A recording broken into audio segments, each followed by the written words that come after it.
तर नमस्कार मित्रांनो. आज खूप दिवसांनी आपण आज भेटत आहोत. योगायोग असा आहे, की खूप कमी वेळा असं होतं, की आयोगाच्या इतिहासात एका वर्षात 2 कंबाईनच्या प्रिलिम्स होतात. तर यावर्षी तो योग आलेला आहे आणि आज जो टॉपिक आपण बोलणार आहोत, इतिहासाचा जो काही अप्रोच असणार आहे, आधी थोडंसं तुमच्यासोबत बोलतो, की आपल्या ऑनलाईन प्लॅटफॉर्मला तुम्ही खूप चांगला प्रतिसाद दिला आहे. त्यामुळे आपले जे काही ऑनलाईन पी-वाय-क्यू अॅनालिसिस होतं, म्हणजे आपल्या ॲपवर होतं. म्हणजे आपण ₹300 ला जी बॅच देत होतो, ती सीरीज आता आपण YouTubeवर फ्रीमध्ये अपलोड करत आहोत, जेणेकरून ते जास्तीत जास्त विद्यार्थ्यांपर्यंत पोहोचू शकेल. हा व्हिडिओ झाल्यानंतर रोज एक तरी व्हिडिओ येत जाईल आणि त्यावर तुमचं अॅनालिसिस असेल, तुमचा जो काही अप्रोच आहे प्रश्नाबद्दल, तो क्लिअर होईल. आता आज आपण जो टॉपिक बघतोय, की इतिहासासाठी तुमचा अप्रोच काय असला पाहिजे. थोडंसं मला पी-वाय-क्यू कडे परत एकदा तुम्हाला घेऊन जावं लागेल, की 2019 नंतरचा जो ट्रेंड आहे आयोगाचा थोडा बदलला. 20-21च्या पेपर पासून तर जवळपास आता 24 पर्यंत 4 ते 5 कंबाईन ग्रुप बी चे बघा किंवा ग्रुप सी चे बघा. अचानक आयोग समाज सुधारकांकडे जातं. पहिल्या 2 पेपर पासून समाज सुधारकांवर प्रश्नच नाहीये. 1857चा उठाव किंवा काँग्रेस याच्याच आजूबाजूला आणि अजून एक तिसरा टॉपिक ऍड झालाय, की हे मत कोणाचं किंवा हे विधान कोणाचं किंवा ओपिनियन कोणाचं होतं. असा तो प्रश्न गव्हर्नर जनरलच्या आजूबाजूला कुठेतरी फिरतो. त्यासाठी आपल्याला एक अप्रोच क्लिअर केला पाहिजे. तर 2 प्रकारचे आपल्याकडे आता ऑडियन्स आहेत, विद्यार्थी आहेत. एक म्हणजे एकदम नवीन आहेत ते आणि दुसरे म्हणजे जे जुने आहेत. सगळ्यात पहिले जे जुने आहेत त्यांच्यासाठी मी सांगतो, की तुमचा अप्रोच काय असला पाहिजे एकदम शॉर्टमध्ये सांगतो, की तुमचं जे अॅनालिसिसचं बुक आहे, मग तुम्ही प्रवीण चोरमोले सरांचं वापरा, लॉजिक बुस्टर वापरा, अविनाश चितोळे सरांचं किंवा लोकसेवा पब्लिकेशनचं वापरा. 3 पैकी एक तुमचं पूर्ण झालं पाहिजे रीड करून. त्यासोबत आपल्यासोबत जे सर्वात महत्त्वाचं पुस्तक असतं, की तुमचं जे पी-वाय-क्यू अॅनालिसिस मग ते कोणतं पण घ्या किंवा नुसतं पी-वाय-क्यूचं बुक. ते लोकसेवा पब्लिकेशनचं माझ्या मते जे मी यूज करत आलोय किंवा आपण शिकवतानाही त्याचा रेफरन्स देतो. तर तुम्ही ते 21,000 मधले जेवढे काही आपले 1,500-2,000 प्रश्न आहेत इतिहासाचे, महाराष्ट्राचे प्लस भारताचे देखील, हे तुमचे कम्प्लीट झाले पाहिजे. जुन्या विद्यार्थ्यांनी नवीन काही करायची गरज नाही आणि फक्त अप्रोचचा व्हिडिओ बघा. पुढे जाऊन प्रेडिक्शन सिरीज, त्यानंतर 100, 150, 200 वर्ष पूर्ण झालेल्या घटना ह्या पण आपण घेऊन येऊ. सध्याला जो मला एक 10 ते 15 मिनिटाचाच हा व्हिडिओ बनवायचा आहे आपल्याला, की एक अप्रोच फक्त सांगायचा काय झाला पाहिजे.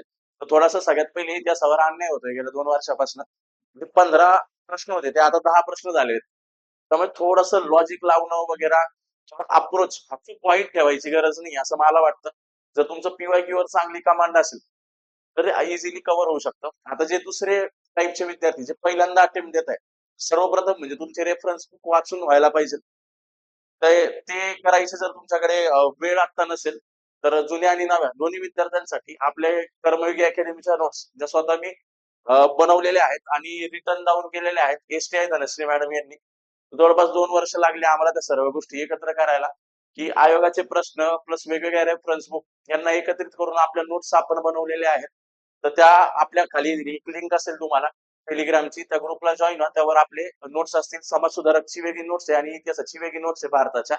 तेवढी जरी तुम्ही एक फास्ट फॉरवर्ड मध्ये जरी केली, तरी तुमचं पूर्ण इतिहास होऊन जाईल. आणि 10 पैकी 8-9 प्रश्न असेच सुटतील. एक प्रश्न मुद्दामून बाजूला ठेवतोय. का तो आता मला तुम्हाला प्रूव्ह करून दाखवायचा आहे. ओके. आता त्यानंतर तुम्ही मला विचाराल, बाबा तुझा एक्सपिरियन्स काय, तू बोललो कोण आहे. तर रिसेंटली मी PSI चं ग्राउंड दिलेलं मित्रांनो 2023 ला. हाताला आलेल्या इंजरीमुळे माझी ती पोस्ट राहून गेली, नाही तर मी टॉप 20 और टॉप 25 मध्ये आरामात माझी रँक राहिली असती. तसंच मी ग्राम महसूल अधिकारी तलाठी म्हणून माझी निवड झालेली आहे. एनटीडी प्रवर्गातून मी नाशिक विभागात पहिला आहे. त्यामुळे तुम्ही माझ्यावर ट्रस्ट ठेवू शकता. 21 पेक्षा जास्ती मी मेन्स दिलेल्या आहेत वेगवेगळ्या एक्झामच्या. म्हणजे सिव्हिल असेल, राज्यसेवा असेल, कंबाईन असेल, ग्रुप सी असेल किंवा फॉरेस्ट असेल, क्लर्क असेल, इव्हन टॅक्स असिस्टंट पण असेल. तर तुम्ही ट्रस्ट ठेवू शकतात. आणि माझं रोजचं कामच आहे मार्गदर्शनाचं विद्यार्थ्यांना इतिहास आणि भूगोलाबद्दल सांगणं आणि एक अप्रोच बद्दल सांगणं. सो हे नुसतं न बोलता मी थोडंसं तुम्हाला पी-वाय-क्यू कडे घेऊन जाईल. जे रिसेंट 2 पेपर आहेत. मला ग्रुप सीचा पण पेपर घ्यायचा होता, पण व्हिडिओ खूप मोठा बनेल. त्यामुळे मी ग्रुप बी आणि ग्रुप आता जो 23चा आणि 24चा 2 पेपर एकत्र तुम्हाला दाखवतो आणि त्यावर एक सांगतो की काय अप्रोच आपला असला पाहिजे. सो आपण स्टार्ट करू.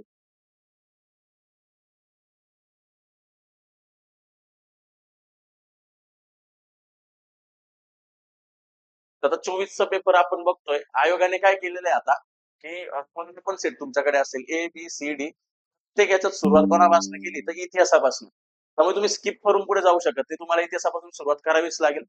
18-19 पर्यंत प्रश्न खूपच आउट ऑफ द बॉक्स काही पण यायचे. आताही एखादा येतो, पण बाकीचे प्रश्न हे सोपे येतात. हे 20 प्रश्न दाखवून मला तुम्हाला याची उत्तरं नाही सांगायची, तो वेगळा व्हिडिओ बनेल. मला फक्त एक अप्रोच आणि आपला आवाका काय हे तुम्हाला सांगायचंय. नीट बघाल तर आता फेब्रुवारीमध्ये झालेला आपला पेपर, याला आलेले 10 प्रश्न. तो आधी ते 15 होते, आता 10 झाले ते. तर पहिला प्रश्न जर नीट तुम्ही बघाल, हा कंटेंटच आहे तुमचा इकॉनॉमिकल जे काही आर्थिक धोरण होते ब्रिटिशांचे त्याच्यावर आधारित हा प्रश्न आहे. आणि प्रत्येकाला जमेल हा असा सोपा सरळ सेवा लेवलचा हा प्रश्न आहे, ज्यावर मी जास्ती बोलणार नाही. पण हा एक इझी लेवलचा प्रश्न आहे ब्रिटिशांच्या आर्थिक धोरणांचा, आणि यावर तुम्ही आरामात उत्तर मारू शकतो. पुढे जाऊन आयोग काय करेल याच्यावरती क्लिअर विचारू शकतो तुम्हाला. आणि सॉरी, गिरणीचे मालक वगैरे कोण होतं हे तुम्हाला आयोग विचारू शकता. हा 1857चा उठाव आयोगाचा थोडासा फेवरेट पार्ट झालेला आहे. 2-3 वर्षापासून तुम्ही ग्रुप बी बघा किंवा ग्रुप सी बघा, कोणतीही एक्झाम बघा. 1857चा उठाव आणि काँग्रेसची स्थापना आणि तिचे अधिवेशन हे एका बाजूला आणि उरलेले सगळे एका बाजूला. हा जर पेपर नीट तुम्ही बघाल, समाज सुधारकांवर प्रश्नच नाही भाई. त्याच्या लास्ट इयर पण जर 23 मध्ये समाज सुधारकांवर प्रश्नच नाही डायरेक्टली कुठे. हा संस्था वर्तमानपत्र वगैरे प्रश्न आला असेल, पण डायरेक्ट क्वेश्चनच नाही. ग्रुप आम्हाला असं वाटलं या वर्षी ग्रुप बी ला नाही आला तर ग्रुप सी ला समाज सुधारकांवर प्रश्न येईल. पण प्रॉब्लेम असा झाला, ग्रुप सी ला सुद्धा समाज सुधारकांवर प्रश्न आला नाही. माझं असं मत आहे की आपण अर्धा अर्धा अभ्यास केलाच पाहिजे. जर अर्धा भारताचा आणि महाराष्ट्राचा इतिहास आहे तर अर्धे समाज सुधारक आहे. जेवढे की आपले तसं शॉक नका होऊ, 60 प्लस समाज सुधारक आहे. आपल्या नोट्स मध्ये 65 समाज सुधारक दिलेले आहेत. सर्व नाही गेले तरी चालेल, पण त्यांची जी मेन मेन गोष्टी आहेत किंवा त्याला पकडून पीवायक्यू जे काय असतील तेवढे जरी तुम्ही केले, मॅच द पेअर फॉर्मॅट मध्ये म्हणा किंवा ऑप्शन एलिमिनेट करून, फॉर एक्झाम्पल हा प्रश्न बघा की यात काय म्हणलेलं आहे, कोल्हापूरला 27व्या पलटणीतील हिंदी शिपायांनी कोणाच्या नेतृत्वाखाली 31 जुलै 1857 बंड केलं होतं. इथे विचारलेले हु लेड, म्हणजे नेतृत्व कोणी केलं होतं. नेतृत्व भाई एकच व्यक्ती करतो ना. लीडर हा कधी पण किती असतो, एक असतो. राजा एक असतो, लीडर सुद्धा काय असतो, एक. सेनापती हा एकच असतो. या लॉजिकने जरी गेले, आय नो खूप सोपा प्रश्न आहे, बट जरी गेलं तरी एकच ऑप्शन राहतं आपल्याकडे, फक्त लॉजिकचा विषय नाहीये. जसंही लॉजिकली बघायला गेलं, अभ्यासाने पण बघायला गेलं तर रामजी शिरसाट, सिंधुदुर्ग सावंतवाडी आपण शिकलेलो. नंतर त्यांचा कोल्हापूरला पण उठावात सहभाग होता. नानासाहेब पेशवे डायरेक्ट तिकडे गेले नागपूरकडे. नंतर रंगो बापूजी ते सातारा, आणि भीमा नाईकांचा देखील इतिहास आहे, पण तो इथे नाही, तो खानदेशाकडे जातो. सो हे लॉजिक जरी एक अभ्यासाचा विद्यार्थी असेल, मला येऊन जाईल.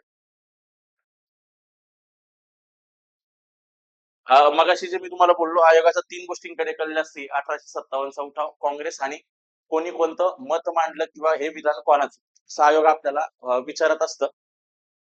तर हा प्रश्न असा आहे, सतीप्रथेबद्दल कोणतरी बोलले, शास्त्राच्या संमतीने केलेला खून असं कोणी म्हटलं होतं. तर बघा, नीट जर बघायला गेलं, याचा रेफरन्स आपल्याला ना विकिपीडियामध्ये मिळेल ना कुठे मिळेल, किंवा कोणाच्याही नोट्स तुम्ही बघा, डायरेक्टली याचा उल्लेख कुठेच नाहीये. उद्या जाऊन कोणी असं म्हणणार पण नाही की हा प्रश्न आमच्या नोट्स मधनं आला म्हणून.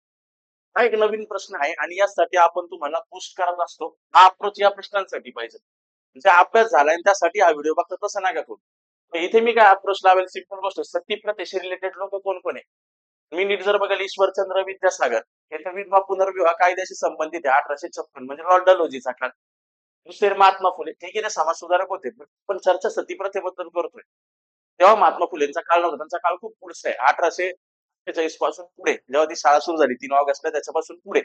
तर आता दोनच लोक, एक तर लॉर्ड बेंटिक किंवा राजाराम मोहन रॉय. तर बेंटिकने ती बंद केली, राजाराम मोहन रॉयने नाना शंकर सेठांनी तो अर्ज दिलेला. या दोन पैकी एक तुम्ही काही मारू शकतात. थोडस इन डिटेल मध्ये गेलं तर बेंटिकने ते बंद केली, पण राजाराम मोहन राय त्यांनी ती इनिशिएट केली ती गोष्ट.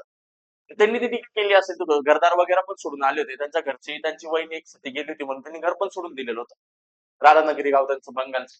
तर मग ते बोलू शकता का? येस, ते बोलू शकतात, शास्त्राच्या संमतीने केलेला कोण. शास्त्र वगैरे आणायचं काम मे बी करू शकता. या लॉजिकली तुम्ही जायला पाहिजे होतं. अदरवाईज मी पुन्हा सांगतो, बऱ्याच लोकांनी त्या पेपरला उत्तर लॉर्ड बेंटिक पण मारला असेल भाई. एमपीसीचे ऍस्पिरंट आहे आपण, आपल्याकडे 30 ते 35 सेकंद आहे उत्तर मारायला. मारलं ठीक आहे, इट्स ओके. पुढचा प्रश्न बघा बरं, की हे संस्थेवर आणि वर्तमानपत्रांवर डायरेक्टली इनडायरेक्टली प्रश्न येतात. हा एकदमच इझी झाला. सर्वच तुम्ही, मी म्हणतो सर्वच संस्था ज्या आहेत, आपला चार्ट आहे नोट्सच्या शेवटी, चार्ट जरी करून गेला तरी पण होऊन जाईल. वगैरे उत्तर सांगण्यात इंटरेस्ट नाही, याचा तुम्हाला सर्वांना येतोय. याचा पुढे अजून एक प्रश्न आहे प्रार्थना समाजाचा, त्यावर आपण बोलू. 101% तुम्ही चेक करा, गेल्या 4-5 वर्षापासून एक प्रश्न कामगार चळवळीवर येतोय. हा थोडासा इझी रूपात आहे. जो 23 वाला होता तो खूप अवघड होता. कामगार हितवर्धक सभा याचा पण चार्ट आपल्या नोट्स मध्ये आहे, एकदा जाऊन बघून घ्या. त्या चार्ट मध्ये क्लिअर क्लिअर मेन्शन आहे 3 आडनावं: नरे, बोले, तालचेरकर. एवढं लक्षात ठेवलं असं तुमचं उत्तर येऊन गेलं असतं, जे काय आहे ते अबड. तर यात पण जास्त की आउट ऑफ द सोर्स जायची गरज नाही. अजून विचारून नारायण मेघाजी लोखंडे, 20 ला त्यांनी सौराब्जी सापूरजी बंगाली विचारले, 21 ला दीनबंधूवरती प्रश्न होते, 22 ला नॉर्मल क्वेश्चन होते, 23 ला थोडासा अवघड प्रश्न आहे, दाखवतो तो पण. आणि कुठेतरी आता हा प्रश्न त्यांनी विचारला 24 ला. याचा अर्थ कंटिन्यू बघा, कंबाईन ग्रुप बी ला प्रश्न येतो म्हणजे येतोच. आता होम रूल चळवळीबद्दल प्रश्न होता. इथे भारतातील होम रूल चळवळ म्हणायला पाहिलं होतं, त्या आयोगाने दिलेलं उत्तर बरोबर होतं. बट एक लॉजिकली होम रूल म्हणजे आमचं घर, आमच्या घरावर आम्ही स्वतः चालवणं. एवढं जरी तुम्हाला माहिती आहे, तरी याचं उत्तर निघून जातं. बऱ्याच जणांना फक्त ब असं सुद्धा वाटलेलं होतं. हे सगळे येतच त्याच्यामध्ये. स्वशिस्ताचा प्रतिकार करणे हा थोडासा निगेटिव्ह पॉईंट झाला. या लॉजिकने गेले असते, इन्क्लुझिव्ह डेव्हलपमेंट वाली स्कीम आहे, जेव्हा असं कन्सेप्ट विचारतात तेव्हा सर्वच उत्तर राहायचे चान्सेस जास्ती असतात. बस. ते जरी नसेल माहिती, आता हा प्रश्न तुमचा वेळ खाऊ शकतो 30 सेकंदापेक्षा जास्ती. का बरं? कारण की तुम्ही एकदा, दोनदा, तीनदा वाचा. त्यानंतर जो पेपर दिलेला विद्यार्थी असेल, 4-5 वर्षापासून अभ्यास करतोय बिचारा पंचवार्षिक योजनेवर, तो परत इथे येईल आणि तिथून परत इथं जाईल. तर त्याचा आरामात 1-2 मिनिटं खाईल, त्यासाठी हा प्रश्न टाकलेला होता. नॉर्मल होम रूल चळवळ प्रश्न आहे. पुढे जाऊ. येस, यावर थोडंसं मला बोलायचं होतं, की यावर आपण चर्चाही केलेली, की सचिव विचारतात, पहिले सचिव. बॉम्बे असोसिएशन विचारून झालं, चौदा जिल्हा. त्यानंतर जे एक्सपेक्टेड प्रश्न आपण मांडलेला होता तो होता, हा नव्हता मांडलेला कारण की याचं म्हटलं पुढच्या वेळेस येईल तो 2026 ला, पण तो लवकरच येऊन गेला 25 ला.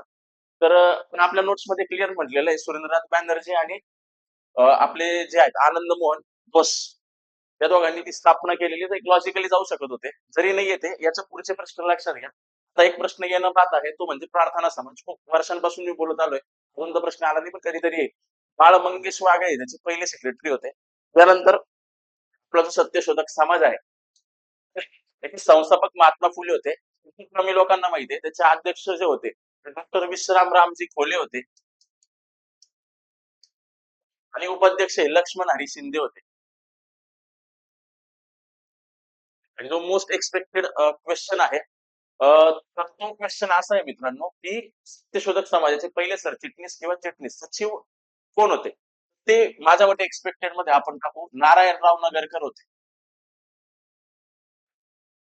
तुम्ही हे लिहून घ्या, नारायण नगरकर.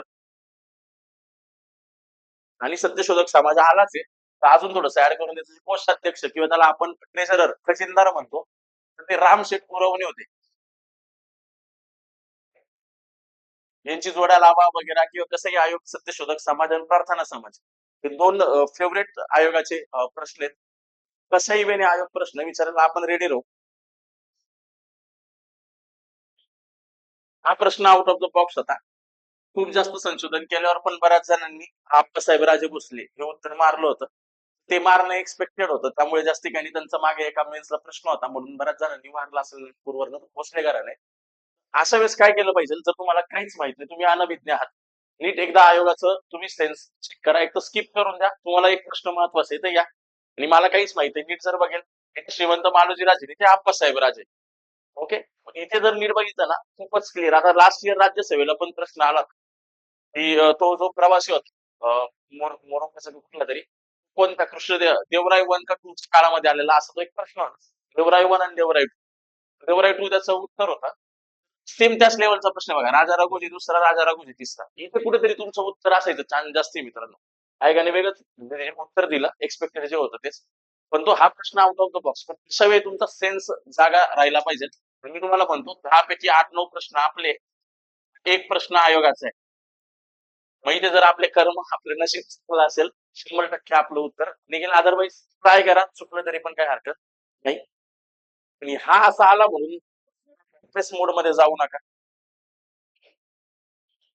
युरोजचा तो परत एकदा स्टेटमेंट चाललंय, झाशीची राणी म्हणजे सर्वांमधली ती एकमेव त्याला लढाईतली पुरुष होती.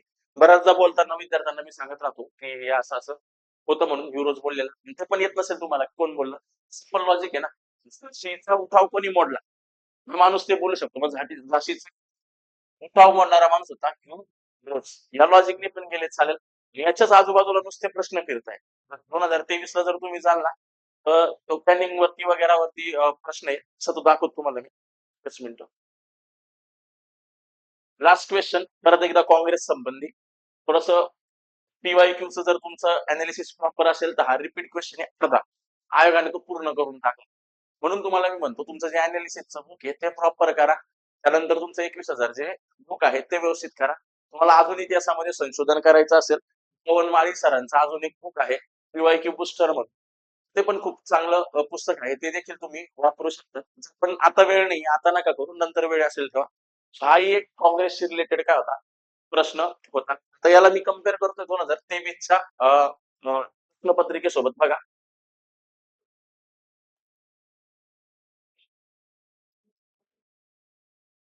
24चा जर विचार केला, एक राघोजी भोसले दुसरा हा जर एक प्रश्न सोडला तर उरलेल्या 9 प्रश्नांमध्ये आपलं लॉजिक पण लागतं आणि आपलं उत्तर सुद्धा निघतं. सो माझं तेवढंच म्हणणं आहे की पहिल्या मॅक्स टू मॅक्स 5 मिनिटांमध्ये तुमचा इतिहास गोल करून पूर्ण झालं पाहिजे. आता आपण 23चा एकदा फक्त पेपर बघू, त्यावर एक नंतर एक नॉर्मल डिस्कशन करू. आता हे डिस्कशन चालूच राहणार आहे कंटिन्यू. तर आपण 23च्या प्रश्नपत्रिकेकडे आलो. याला 24 सोबत जरा कम्पेअर केलं ना, हा पेपर थोडासा अवघड वाटला मला. 23 पण कमी झाला होता, 54.25 होता. हा एक मेसेजच्या वरती गेलेला 24. तर इतिहासाचे प्रश्न बऱ्यापैकी लेंदी पण होते आणि मोठे होते. बघूयात. इथे पण नीट जर बघितलं तर प्रॉपर समाज सुधारक नावावरती काही प्रश्न आलेला नाहीये. तर हा थोडासा इथे डिटेलमध्ये गेले, डिटेलमध्ये गेले. मग विद्यार्थी काय करणार? हे लोखंडे यांच्या पहिल्या संघटनेमध्ये कोण कोण होतं आणि कोण नव्हतं असं तो प्रश्न विचारलेला आहे. मग इथे जर मी नीट लॉजिक लावला तर तरी ते बोले, मला आठवतं कामगार हितवर्धक सभेमध्ये कुठेतरी होता. असं एवढं जरी जज केलं एखादा अभ्यास करणाऱ्या विद्यार्थ्यांनी, पहिले ते बोले नसतील.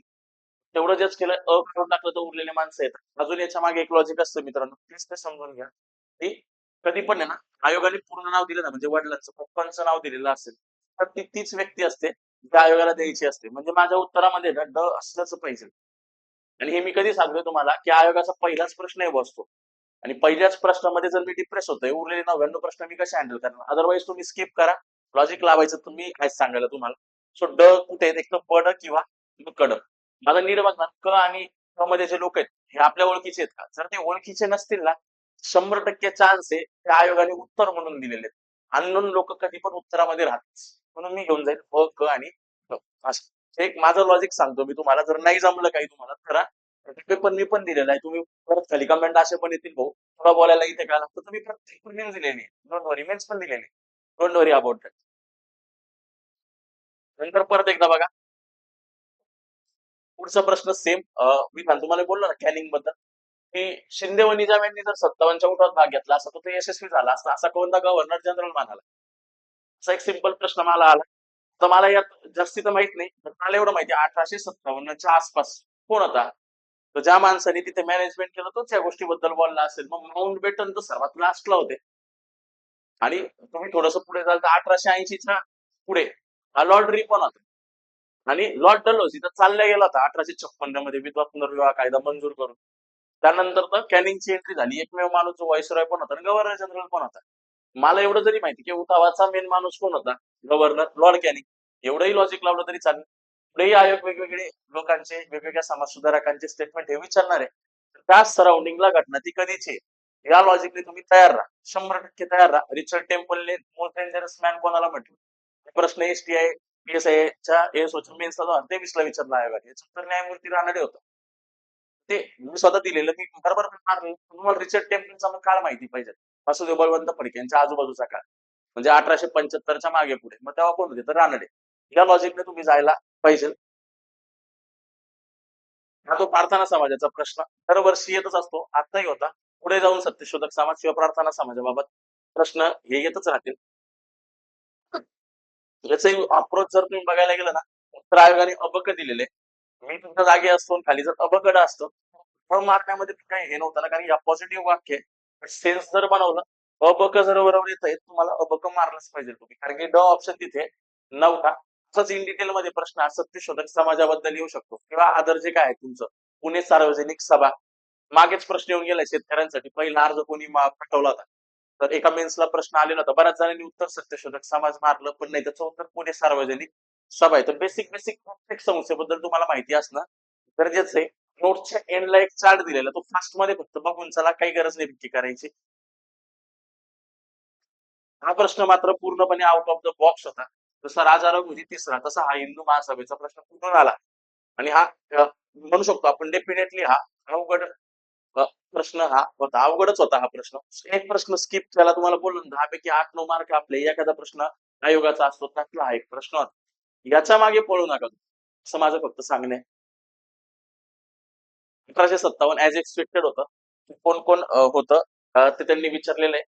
तर इंग्रजांच्या कर्तबगार सेनानी महत्वाची भूमिका कोण कोणी बजावलेली होती. तर हाही एक्सपेक्टेड क्वेश्चन होता, आउट ऑफ द बॉक्स असं काही नाही, यायलाच पाहिजे. तर याच्यावर आधारित प्रश्न काय पुढचे. हा इझी लेवलचा प्रश्न झाला. लॉर्ड कॅनिंग वाला पण इझी लेवलचा झाला. ते थोडस तुमचं कानपूर, झाशी, महाराष्ट्र सोडून बाहेर पण जाऊ शकतं. एक प्रश्न अजून विचारायचा राहिलेला आहे, पेठच्या उठावाचा बिमोड कोणी केलेला होता. ग्लासपूर, मेजर ग्लासपूर नावाचा अधिकारी होता. कारण की राजा भगवंतराव कोळीवर 2021चा ग्रुप सीचा प्रिलिम्सला प्रश्न येऊन गेलेला, तर तोही प्रश्न येऊ शकतो की ग्लासपूल वरती, मेजर जेक्स वरती येऊन गेलाय का फॉरेस्टच्या पेपरला, कोल्हापूरचा उठाव कोणी मोडला, त्या लेवलला प्रश्न आहे. अजून जर तुम्ही खूप डिटेल गेले तर जोधपूर विचारू शकता आयोग. जोधपूरला कुशल सिंह याने उठाव केला होता, कुशल सिंग. आणि मेजर हिथकॉटने तो उठाव मोडला. एकदा आसामला मनीराम दिवान विचारलाय खूप वर्षापूर्वी. नाही, जोधपूर वगैरे प्रेडिक्शन पण बोलूच, प्रेडिक्शन वगैरे वरती वेगळी सिरीज राहील. आसपास मध्ये 2-3 दिवस आधी ते करू आपण. आता फक्त अनालिसिस आणि अप्रोच आपण बघतोय. 1857च्या 1875ला जो बिटकॉईनचा दंग झाला, त्याच्यावर 2021ला सुपे दोनदा विचारलं, ग्रुप सी ला आणि ग्रुप बी ला. आता इन डिटेल माहिती गाव विचारले, यासाठी तुम्हाला 11वीचं जुनं पुस्तक जे बऱ्याच जणांकडे 11वीचं जुनं पुस्तक नाहीये. तर ही वेळ पण नाही ते पुस्तक पूर्ण वाचायची, पण तुम्हाला असं वाटलं तुमच्या नोट्स मध्ये ते नाहीये पॉईंट, हा एक तो पॉईंट होता, तो तुम्हाला ऍडिशनली ऍड करावा लागेल. आणि त्या 11वीचं पुस्तक वेळ मिळाला तर व्यवस्थित वाचा ना, प्रश्न आलेला होता. तर याच्यावरती बघा, सोप्यावरती प्रश्न येऊन गेला, डेक्कन रायट कमिशन वरती प्रश्न येऊन गेला, ऍक्ट वरती प्रश्न येऊन गेला, ऍक्टला रिलेट करून न्यायमूर्ती राणेंवर पण प्रश्न विचारला.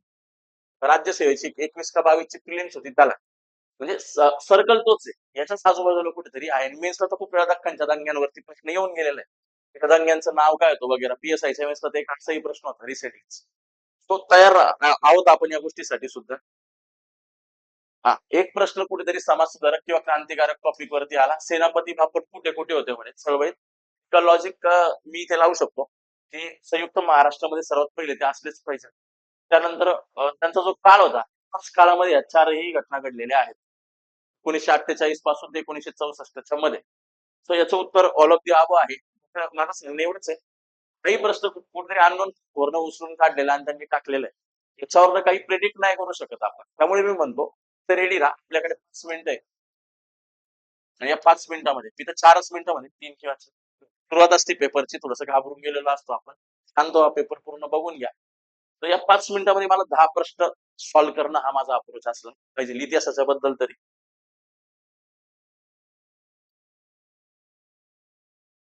ब्रिटिश सरकारने घटनात्मक सुधारणा का बरं दिल्या पाहिजे, असा प्रश्न आपल्यासाठी फुल टॉस असतो, फुल टॉस.